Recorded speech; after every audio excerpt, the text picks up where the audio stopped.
Become the kind of leader that people would follow voluntarily even if you had no titles or positions.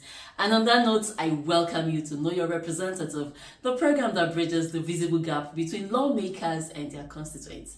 I am Maria Olasheinde. We'll take a short break and I'll be back soon. Stay with us. The task of the leaders is to get their people from where they are to where they've not been.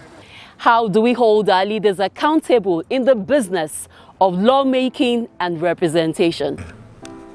The mandate that you have given to us is not abuse in any way. The primary purpose of government is to ensure the welfare and security of the Nigerian people. Constituency project had noble intentions and they still remain the most veritable tool. Do they really know their representatives at the states and national assemblies? Our people, they don't have water, they are suffering. They only drink water from where rain fall. For the current one, the 10th assembly, I don't really know who is in charge. From the mountaintops to the deepest valleys, we're ready to go an extra mile just to show Nigerian your constituency project. Know Your Representative with Maria, bridging the visible gap. Democracy is our nation's heartbeat, our voice, and our strength. It is your power to shape your future and the bedrock of our freedoms.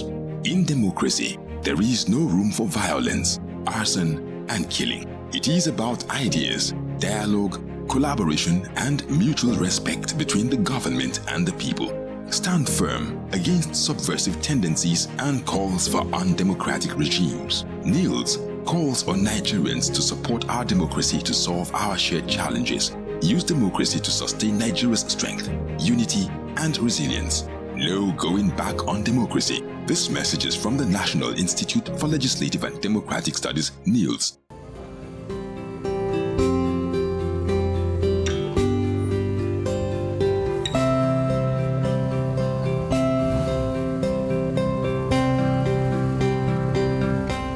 The arrival of the President of the Senate, Senator KYRwithMariah, CON, kickstarts the inauguration of the 10th National Assembly, members of National Institute for Legislative and Democratic Studies, NILDS Governing Council.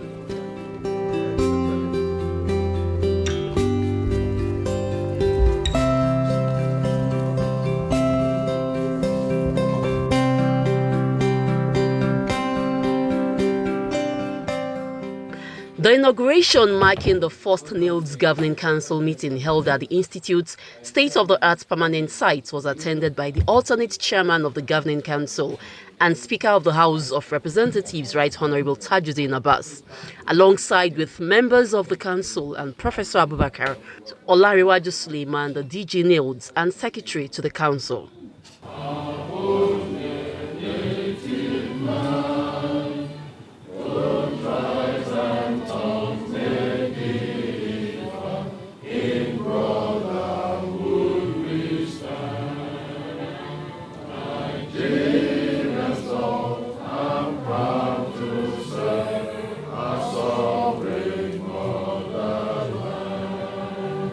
During his remarks, Senator Akpabio highlighted that the Institute serves as a knowledge hub and is well positioned to document and share the stories of the National Assembly. Akpabio also pledged his commitment to supporting NILDS in all aspects, particularly in its role as the only statutory agency empowered by an act of the National Assembly to provide training for legislators and legislative institutions, among other functions. NILDS is moving, and NILDS has come to stay. And this is because of the efforts of your management and the Director General, who knows exactly what he's doing and has a focus on where we are going. We are very proud of you. I want to assure you that myself and my brother, Right Honorable Speaker, we will work with you and work with the Governing Council together to make sure that this institution succeeds in becoming a pride of place that will train a lot of legislators, not just in West Africa, but the entirety of Africa.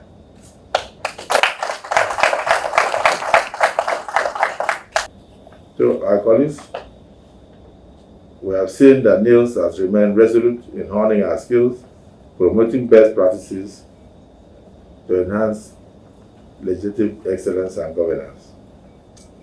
Through its academic research and stakeholder engagements, NILDS has continued to fly the flag of the legislature very high.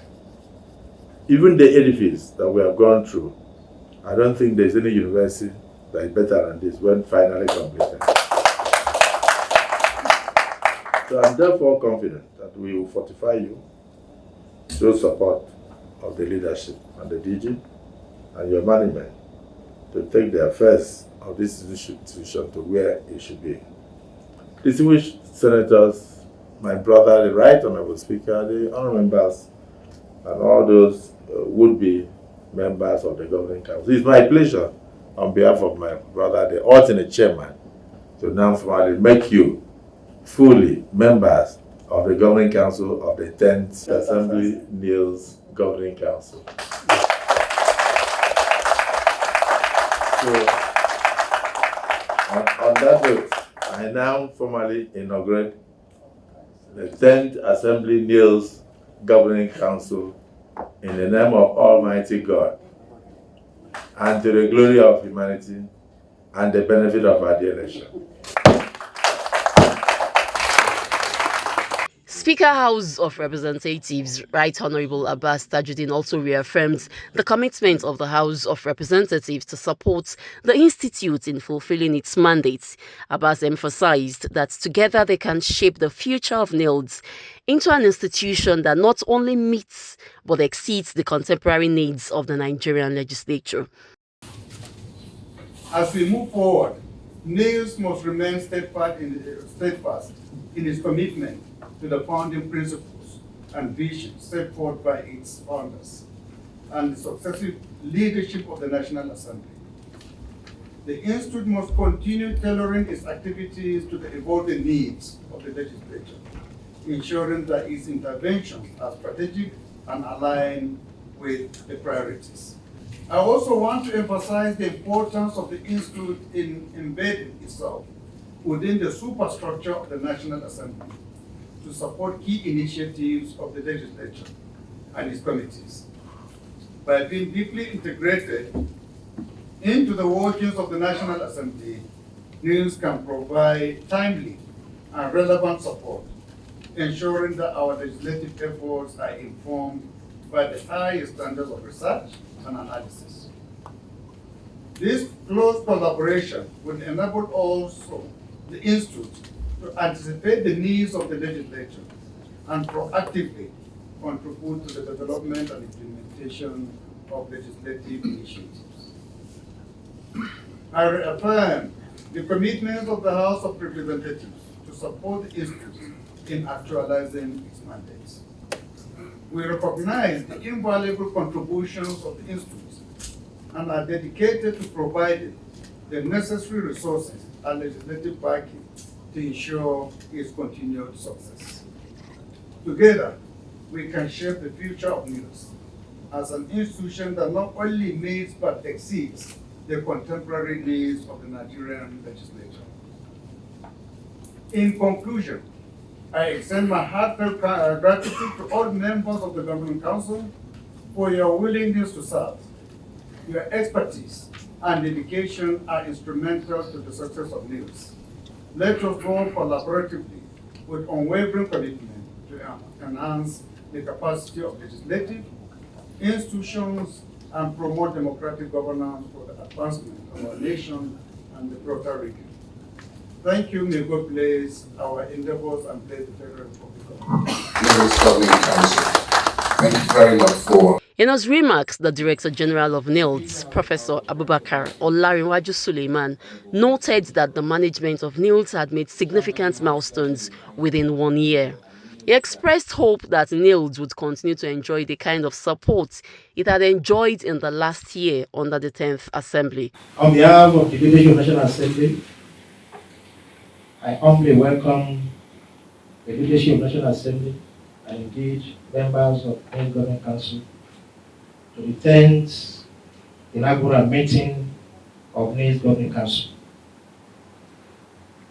My remark is to welcome the leadership and member of the council and to inform the leadership that in the last 1 year we have made some significant milestones I've been in touch on some occasion with the leadership on some of the developments.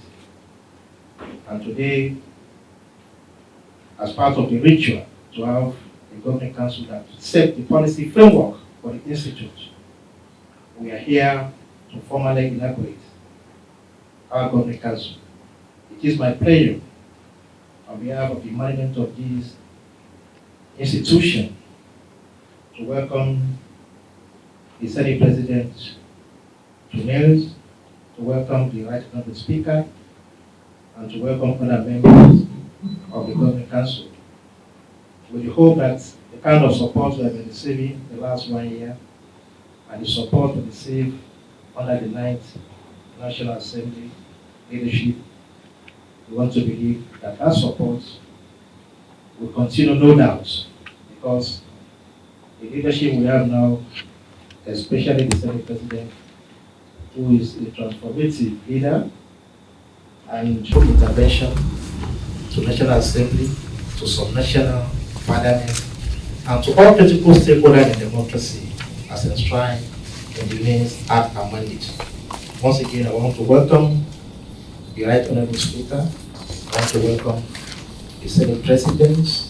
I want to welcome other members of the Government Council, and indeed all the faces that are here to witness this inauguration to NILDS. Apart from the President of the Senate and Speaker of the House of Representatives, who are the Chairman and alternate Chairman of the Council, the members were drawn from the Senate and the House and from across the 6 geopolitical zones of the country. The members are the Majority Leader of the Senate, Senator Okpeyemi Bamidele Southwest, Senator Victor Umir Southeast, Senator Agom Jarigbe South, Senator Sunday Karimi North Central, Senator Aminu Iya Abba Northeast, and Senator Usaini Babangida Ubar Northwest. And also on the council are Honorable Mansour Soro Northeast, Honorable Aminu Jaji Northwest, Honorable Sarki Dahiru North Central, Honorable Unolim Inaji Southeast, Honorable Mark Esset South, and Honorable Akim Adeyemi Southwest.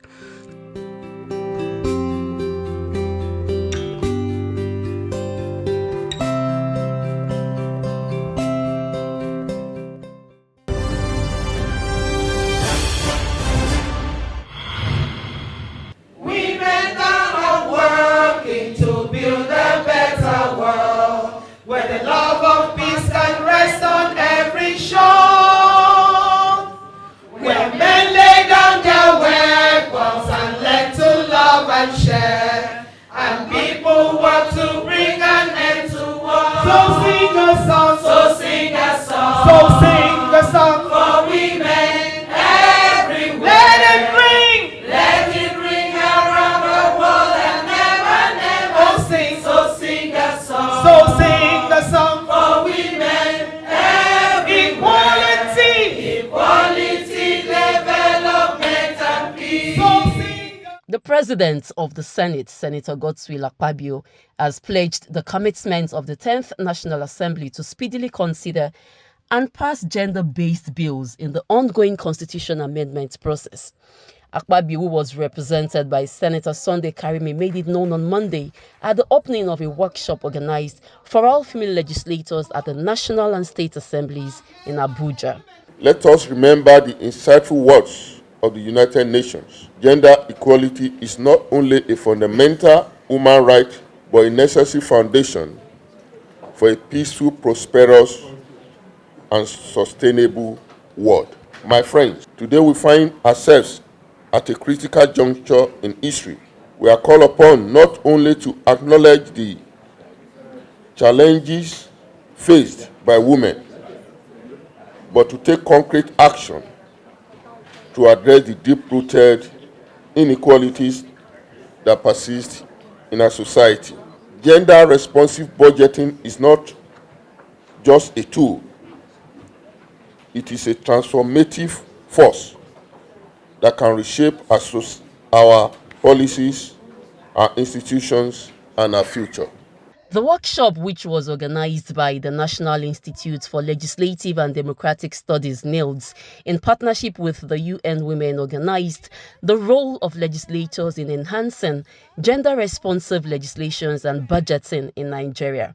Representative of the Speaker of the House of Representatives, Honorable Julius Ihovere, said the House was committed to gender-responsive budgeting and representation. The 10th House is committed to gender-responsive legislation, and this is necessary to achieve our legislative mandate in line with the Plan of Action for Gender-Sensitive Parliaments adopted by the 127th International Parliamentary Union Assembly in Quebec in October 2012. In implementing our legislative agenda on gender-responsive legislation, our emphasis are reintroducing and support for the bill on temporary special seats for women in the constitutional amendments efforts, legislate to increase women representation in elected positions, and to increase electoral reforms that mandate political parties to nominate a certain percentage of female candidates for general elections, among several others. We have also ensured that our female legislators are given key legislative roles in devotion to gender sensitivity. We are dedicated to addressing barriers inherent in achieving gender equality and responsiveness in democracy, especially in the House of Representatives. It is inspiring that this event is geared towards scaling up female legislators' skills in advancing gender-responsive legislation, especially in budgeting processes to mainstream gender equality into governance. Abbas says in the House of Representatives, our commitment goes beyond gender-responsive budgeting to gender representation as obtainable in other countries of the world. The current statistics, which shows that women representation in the current 10th National Assembly is 3.91% as against 23.8% in Kenya, 33.81% in Uganda, 37.5% in Tanzania, do not portray Nigeria in good light and shall surely be looked into legislatively ahead of the 2027 general election. Welcome address, the Director General of NILDS, Professor Abubakar Olariwaju Suleiman, says the collaborative workshop is apt and timely considering the increasing advocacy for gender mainstreaming and gender-responsive budgeting.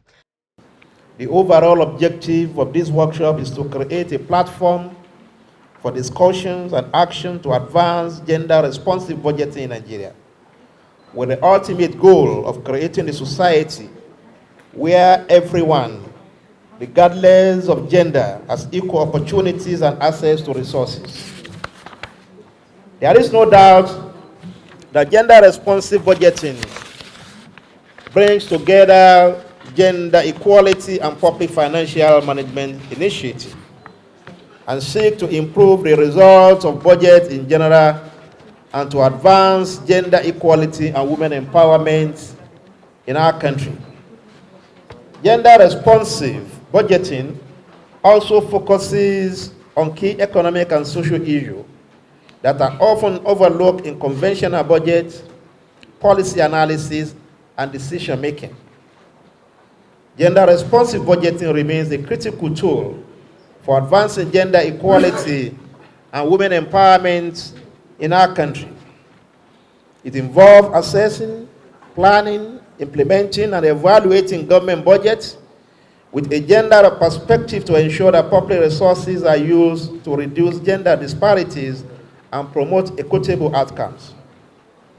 While challenges exist, the potential benefit in terms of gender equality and social development make gender budgeting an important aspect of public financial management in many countries around the world.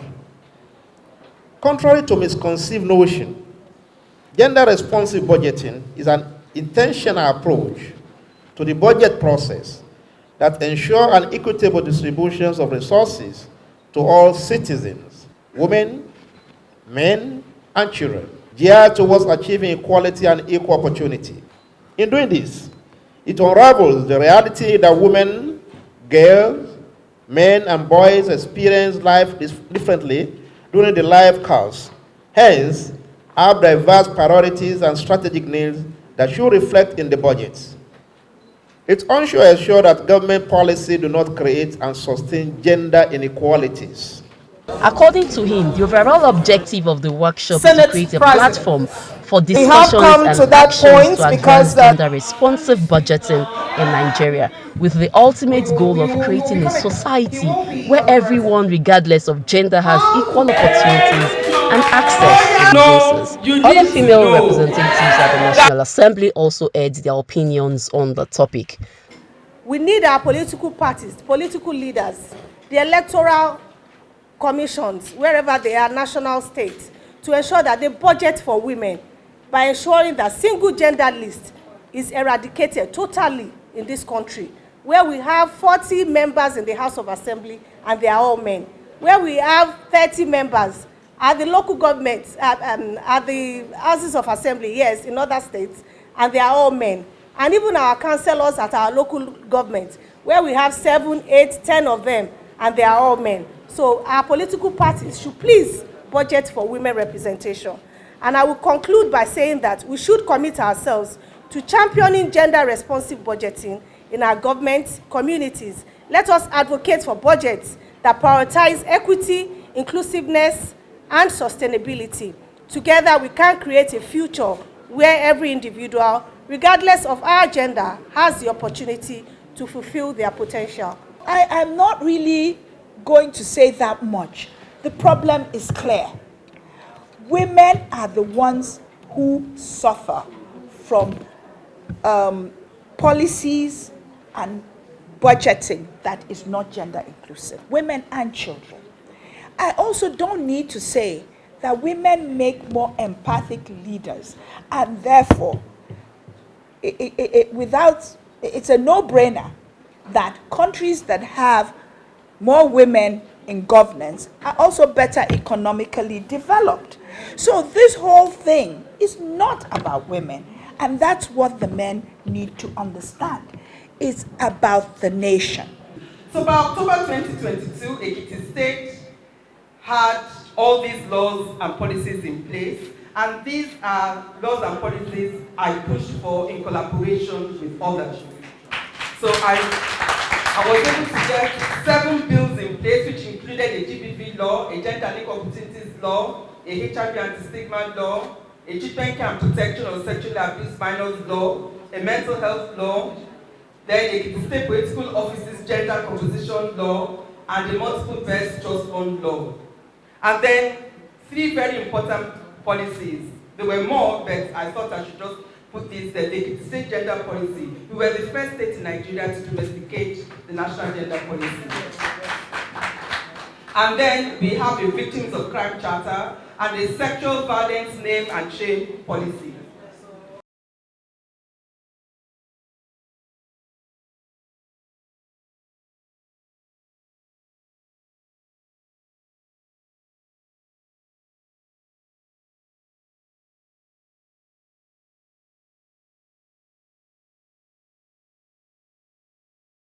Democracy is our nation's heartbeat, our voice, and our strength. It is your power to shape your future and the bedrock of our freedoms. In democracy, there is no room for violence, arson, and killing. It is about ideas, dialogue, collaboration, and mutual respect between the government and the people. Stand firm against subversive tendencies and calls for undemocratic regimes. NILDS calls on Nigerians to support our democracy to solve our shared challenges. Use democracy to sustain Nigeria's strength, unity, and resilience. No going back on democracy. This message is from the National Institute for Legislative and Democratic Studies, NILDS. The task of the leaders is to get their people from where they are to where they've not been. How do we hold our leaders accountable in the business of lawmaking and representation? The mandate that you have given to us is not abuse in any way. The primary purpose of government is to ensure the welfare and security of the Nigerian people. Constituency project had noble intentions, and they still remain the most veritable tool. Do they really know their representatives at the states and national assemblies? Our people, they don't have water, they are suffering. They only drink water from where rain fall. For the current one, the 10th assembly, I don't really know who is in charge. From the mountaintops to the deepest valleys, we're ready to go an extra mile just to show Nigerian your constituency project. Know your representative with Mariah, bridging the visible gap. And that's it on Know Your Representative with Mariah. Join me same time next week as I bring you another interesting edition of the program. For missed episodes, you can catch up on our YouTube page, Mabase TV. Thanks for watching. I am Mariah Olashende. Goodbye and God bless Nigeria.